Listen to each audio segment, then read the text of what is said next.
que fala do amor do Nelson pelo Vasco, seu time de coração, e fala da linda história do Vasco, contando a briga, a luta contra o racismo. O Vasco foi o primeiro time a aceitar negros no seu time. Então o Casaca cita essas duas coisas: o amor dele pelo Vasco e a luta do Vasco, a linda luta do Vasco pelo racismo. Sobe o som.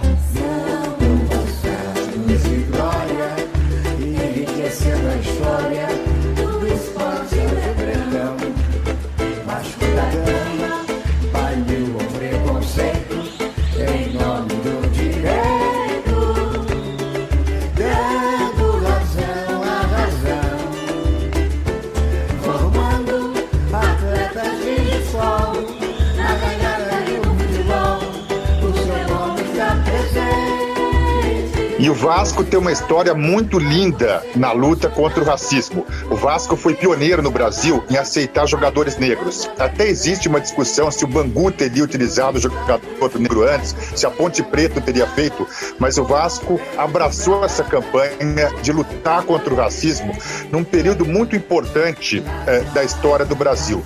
Para vocês terem uma ideia, por exemplo, em 1920, na Copa América, o racismo, que no Brasil, infelizmente, é uma construção de séculos, o presidente da República, o Inácio Pessoa, insistiu para o Brasil disputar a Copa América no Chile sem jogadores negros. Ele achava que os jogadores negros iriam se sentir constrangidos no Chile. O Brasil, naquela ocasião, foi sem negros para o Chile, acabou levando de 6 do Uruguai, 6-0. E era um período muito complicado, porque quando o Vasco decidiu abraçar a causa contra o racismo e acolher jogadores negros, sofreu muita oposição no Rio de Janeiro e em outros estados brasileiros. Mas o Vasco abraçou. E é uma história muito bonita e é uma história muito importante, porque a luta contra o racismo continua e tem que ser uma coisa diária, porque o racismo, eu volto a dizer, é uma construção de séculos na história do Brasil, assim como a exclusão social, que é uma construção secular da história brasileira.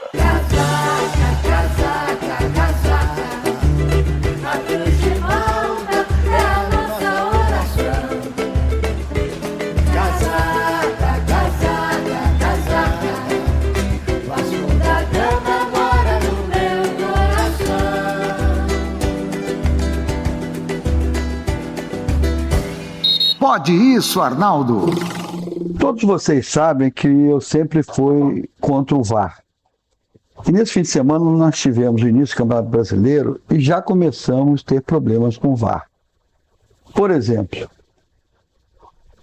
no jogo Flamengo e Palmeiras, houve um lance que o juiz, de forma atrasada, após um pênalti claro, ele preferiu dar uma falta a favor da defesa do Palmeiras.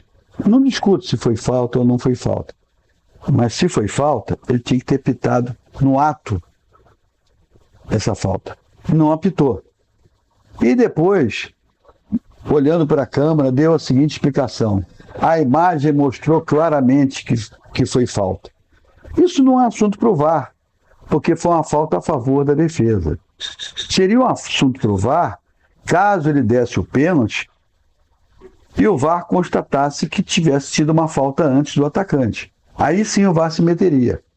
Então os árbitros estão usando o VAR como um subterfúgio, como uma muleta. Isso não pode acontecer. Outros problemas nós tivemos no Campeonato Brasileiro, mas eu ia perder muito tempo para mostrar determinados lances, como o gol que o Santos sofreu do Bahia, que o VAR não pôde julgar se foi impedimento ou não foi impedimento, e o lance foi claramente impedido, o terceiro gol do Bahia, porque não tinha imagem para mostrar. Então o VAR falhou. Mas o que eu queria falar é de um lance da decisão da Série A do Campeonato Paulista, entre São Bernardo e Águas Claras. A Edna, uma boa juíza que vai para a Olimpíada Brasileira, deixou de dar um pênalti claro do goleiro do São Bernardo. A jogada prosseguiu e a Águas Claras foi lá no contra-ataque e fez um gol. O que aconteceu? Pela primeira vez no Brasil, já tinha acontecido na Alemanha. O VAR chama e fala: olha, vai olhar que houve um pênalti lá do outro lado. E realmente houve pênalti claro. Ela foi no vídeo e constatou que foi pênalti claro e teve que anular o gol do Águas Claras e colocar na marca do pênalti do outro lado. Portanto, uma lambança sem tamanho que eu queria que os especialistas, as pessoas que são a favor, me explicassem se isso é bom para o futebol ou não é. Um abraço a todos vocês. Olha, na vida, um pouco de sorte ajuda. Os afortunados. Vai ter sorte assim lá no mato.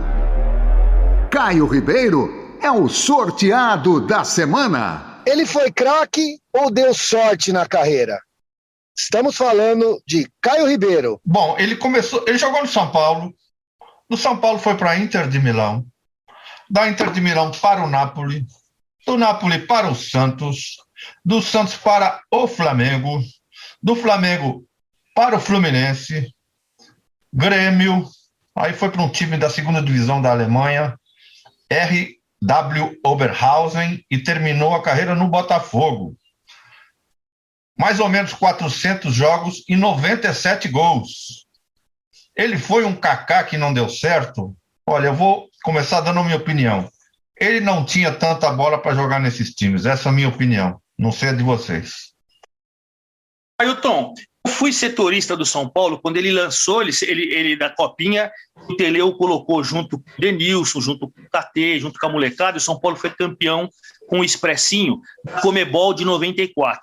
Eu acho que às vezes eu pelo menos acho que a gente é muito exigente. O Caio não era craque, nunca foi craque, mas ele era um cara útil, taticamente, ele abria espaço, ele não era centroavante, ele jogava com a 9, muita gente acha que ele era atacante, centroavante e tal. Ele, se fosse no futebol de hoje, seria um segundo atacante, um meio atacante, sem habilidade, mas com inteligência tática.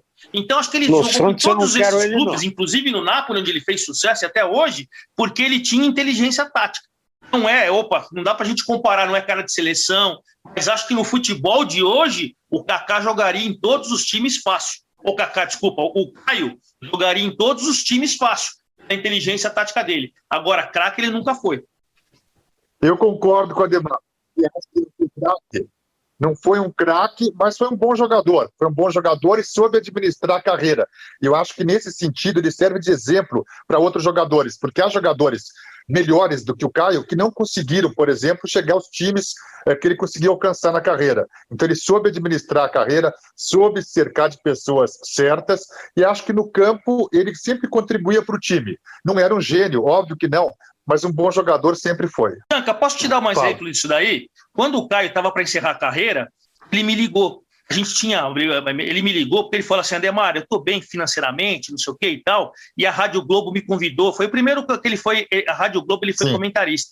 Eu estou pensando em parar, acho que com 32, 33 anos, porque, agora eu não vou ter mais condições de jogar em time grande. E os times pequenos não estão pagando. Então, até para encerrar a carreira e sair ainda com idade de jogar bola e procurar outra profissão, eu acho que ele foi inteligente até nisso. Para mim, para encerrar a conversa, não sei se o Tonico quer falar alguma coisa, para mim ele é um afortunado. Eu acho que jogador completamente médio para baixo, sinceramente. Estou com o Ailton, assino embaixo, reconheço firma. Eu acho que craque é empresário dele. Boa, Tonico. Para encerrar, eu acho que essa é a frase ideal.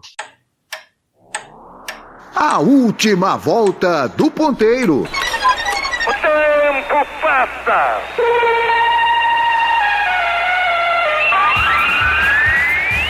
16 minutos e meio, torcida brasileira. Olha o Brasil no ataque, Júnior dá pra cara, carregou, virou, chutou. A bola bateu, entrou, entrou, Sócrates, é fogo, é gol.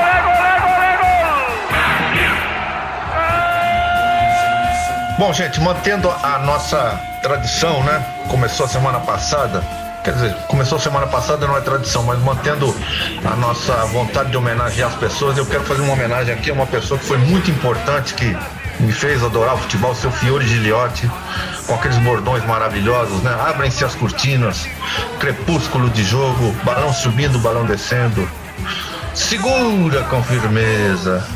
O que vocês acham? É uma boa homenagem, gente? Eu quero colocar nessa homenagem até uma coisa particular. Olha a humildade desse cara, desse gênio para mim, que eu sou fã dele. Eu fui convidado pelo Ricardo Capiotti para ser diretor da CESP. Na primeira reunião que eu chego, o diretor que estava do meu lado era Fiore Giliotti. Cheguei, ele me chamou de Ademarzinho. Eu falei, não é possível. um craque desse pegando um minhoca que nem eu, me abraçando e me chamando de Ademarzinho, cara. Se você... O trato com as pessoas, por isso que ele era genial, porque ele jamais foi mascarado, jamais... É um ser humano. Eu não vou nem falar de narrador, porque... Recebeu, dominou, empurrou da ponta esquerda para Paulo César, dá para Tucano, escapou de um contrário, outra pinta em cima de Valdemur, escapou também do right, levantou para Pelé, ajeitou, dominou, rolou para Caíra, O cara que é que nem o Fiore era acima de tudo um homem bom, sabe? E isso é que deixou ele no coração da torcida, sabe? Você esbarra com o Pelé na rua, ele para falar contigo, tira fotografia, etc. Você esbarra com um Zé Ruela qualquer, pede um autógrafo, o cara vai te dizer, não tenho tempo. Igual eu vi um ator da Globo uma vez fazer com uma criança. Você não vê que eu estou almoçando? Vai catar goiaba, cara. Que isso? O Fiore era craque. Em todos os sentidos. E eu gostava muito do Fiore, e o tempo passa. Foi uma coisa que marcou a minha infância. O tempo passa. Me dava uma agonia quando o time não estava vencendo. O tempo passa, 36 e 45 minutos dessa final. Falou subindo, defende pro Gerson, domina a bola, dá para Carlos Alberto, descarrega forte para o meio campo, ao invés de prender, ao invés de controlar, a bola ficou para o Vinha, entra dentro, cabeceio pelo peito, toda para a sessão, dá para Pelé, últimos instantes de partida, Pelé domina, pode sair outro gol do Brasil, retardou para o Rivelino, chutou,